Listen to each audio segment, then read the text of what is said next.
بسم اللہ الرحمن الرحیم۔ السلام علیکم ڈیئر اسٹوڈنٹس، ہم لوگ کلاس نحم کی اسلامیات پڑھ رہے ہیں۔ ہم لوگوں نے الجزء الثالث شروع کیا ہوا ہے جس میں ہم احادیث پڑھ رہے ہیں۔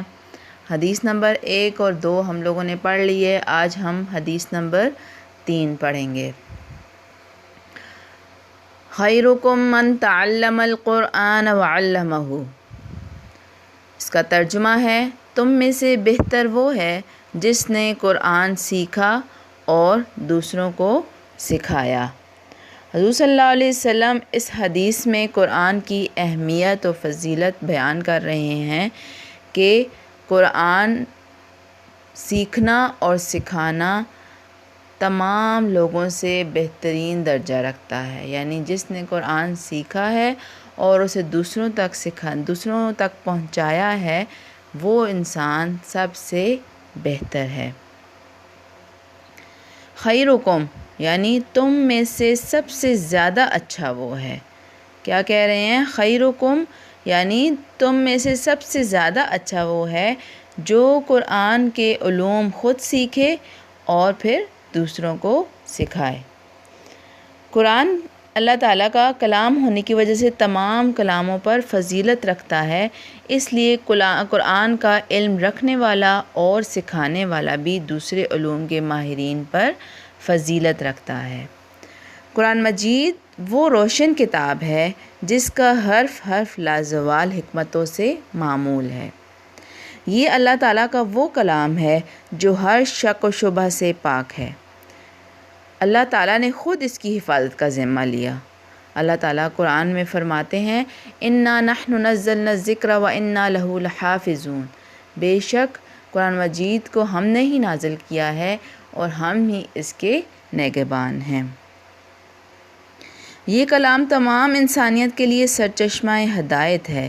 جتنی بھی انسانیت ہے، مسلمان، کافر، ہندو، جو بھی دنیا میں بس رہے ہیں، سب کے لیے سرچشمہ ہدایت ہے۔ جو مسلمان ہیں وہ تو اس کو پڑھتے ہیں، لیکن اگر دوسرے جو مذاہب کے لوگ ہیں وہ بھی چاہیں تو ان کے لیے بھی اس میں بہت زیادہ ہدایت موجود ہے۔ یہ ایسا مکمل اور ابدی حیات ہے کہ اس پر عمل پیرا ہوئے بغیر کوئی مسلمان فلاح نہیں پا سکتا۔ اس کا موضوع انسان ہے۔ اس کا موضوع کیا ہے؟ انسان ہے کہ اللہ تعالیٰ نے جتنی بھی باتیں ہیں اس کے اندر انسان کے متعلق بیان کی ہیں۔ قرآن کا عالم انسانیت کو ہدایت کی تعلیمات سکھا کر انسانیت کو نجات کا راستہ دکھانا ہے، اس لیے اسے تمام علوم کی مہارت پر بھی فوقیت حاصل ہے۔ قرآن کریم کا موضوع انسان ہے، یعنی انسان کو اللہ تعالیٰ کے احکامات اور ہدایات بیان کر دی گئے ہیں۔ اب اس نے کیا کرنا ہے؟ ان احکامات پر عمل پیرا ہونا ہے۔ یہ انسانوں کے لیے اللہ کا آخری پیغام ہے۔ اس سے محبت اور قربت یہی ہے، اگر ہم ظاہر کرنا چاہتے ہیں کہ ہم اس سے محبت اور بہت زیادہ دلی اس سے رشتہ رکھتے ہیں تو ہم نے بہت زیادہ اس کی تلاوت کرنی ہے۔ اس کی تلاوت کر کے ہی ہم اپنی محبت کا اظہار کر سکتے ہیں۔ اللہ تعالیٰ کا ہم پر یہ بہت بڑا احسان ہے، ہم تمام مسلمانوں پہ، کہ اس نے ہم پر قرآن جیسی نعمت کو اتارا، ہمیں اس نعمت سے نوازا۔ تلاوت قرآن پاک کے اجر و ثواب کا یہ عالم ہے کہ ایک حرف کی تلاوت پر 10 نیکیاں لکھی جاتی ہیں۔ جیسے کہ الف لام میم میں 3 حرف ہیں تو اس کو پڑھنے سے 30 نیکیاں لکھی جائیں گی۔ تلاوت قرآن پاک سننے کے لیے فرشتے خود زمین پر اترتے ہیں۔ روز قیامت کثرت سے قرآن مجید کی تلاوت کرنے والے اور قرآن کو حفظ کرنے والوں کے لیے عزت و شرف کے لباس سے ان کو نوازا جائے گا۔ نیک اور باعمل حافظ قرآن کی شفاعت بھی قبول کی جائے گی اور اس کے والدین کو نورانی تاج پہنایا جائے گا جس کی روشنی اور چمک سورج سے بھی کہیں زیادہ ہوگی۔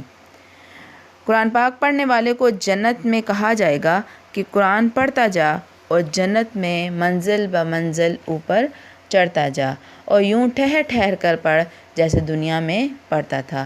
اس سے ہمیں یہ پتہ چلتا ہے اسٹوڈنٹس کہ ہم لوگ جب بھی قرآن مجید کی تلاوت کریں تو ہمیں قرآن مجید ٹھہر ٹھہر کر پڑھنا ہے، ایسے پڑھنا ہے کہ ہر لفظ ہر حرف کی ادائیگی بالکل درست ہو۔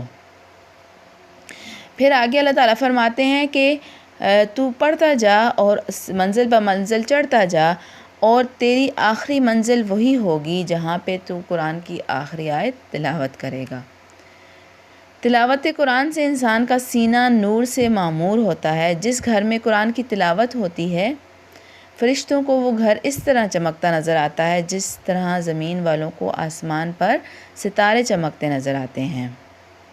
قرآن کی فضیلت کے بارے میں اسی لیے حضور صلی اللہ علیہ وسلم نے فرمایا ہے کہ تم میں سے بہترین وہ ہے جو قرآن سیکھے اور دوسروں کو سکھائے۔ قرآن کی تعلیمات انسان کی مکمل زندگی کا ہر دور بیان کرتا ہے، مثلا دنیا، آخرت، معاشرتی، معاشی، سائنس، اخلاق، عقائد اور عبادات وغیرہ کے بارے میں مکمل تعلیمات دیتا ہے۔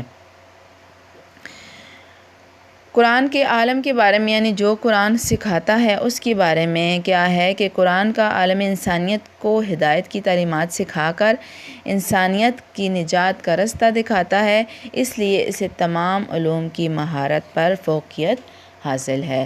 قرآن مجید حضور صلی اللہ علیہ وسلم نے بھی فرمایا ہے کہ تم میں سے بہترین وہ ہے جو خود سیکھے اور دوسروں کو سکھائے، تو اسی لیے حضور صلی اللہ علیہ وسلم خود بھی کہتے تھے کہ میں تم سب پہ معلم بنا کر بھیجا گیا ہوں، تم لوگوں کو سکھانے والے بنا کے بھیجا گیا ہوں۔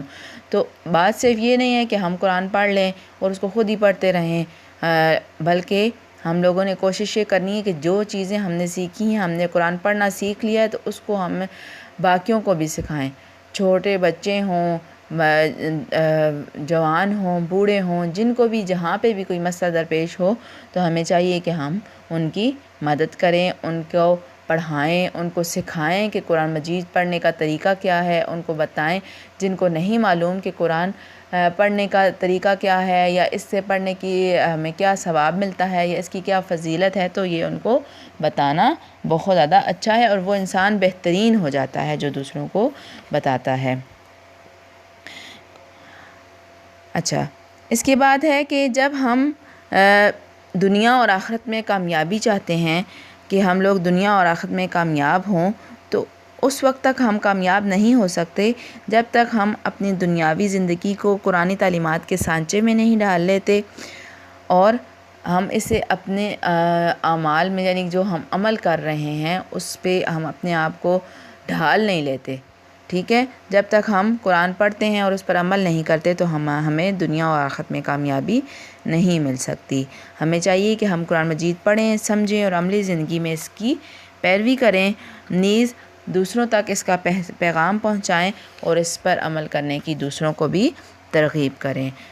اسٹوڈنٹس آپ لوگ بھی کوشش کریں کہ آپ لوگ روزانہ زیادہ تلاوت نہیں کرتے تو تھوڑا سا صبح اٹھ کے فجر کی نماز کے بعد آپ 1 رکوع 2 رکوع کی آپ لوگ تلاوت کر لیا کریں اور قرآن مجید کو ٹھہر ٹھہر کر اس کی ادائیگی بہت اچھے طریقے سے کریں۔ اللہ تعالیٰ جو ہے آپ لوگوں کو ہم سب کو قرآن کی تلاوت کرنے کا عادی بنائے۔ وآخر دعوانا الحمد للہ رب العالمین۔